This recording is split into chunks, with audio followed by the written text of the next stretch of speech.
नमस्कार, मी ॲडव्होकेट निलेश राजाराम काळे. मी नुकत्याच होऊ घातलेल्या जिल्हा परिषद तसेच पंचायत समिती निवडणुकीसाठी शिवना आंगणातून पंचायत समितीसाठी काँग्रेस पक्षाकडून उमेदवारी अर्ज दाखल केला होता. आज तो उमेदवारी अर्ज मी मागे घेत आहे. या निवडणुकामध्ये येणाऱ्या निवडणुकामध्ये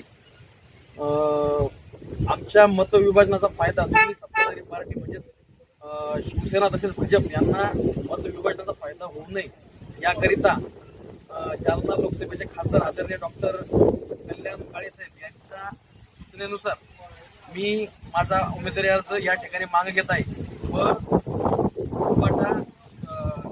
शिवसेनेचे आपले जे उमेदवार आहेत संघातून रामेश्वर उर्फ सुधाकर आप्पा काळे यांच्या पाठीमाग आम्ही संपूर्ण काँग्रेसची ताकद त्या ठिकाणी लावून महाविकास आघाडीमध्ये एकत्र लढणार आहे. त्यामुळे मी आज या ठिकाणी माझा उमेदवारी अर्ज मागे घेत आहे. धन्यवाद.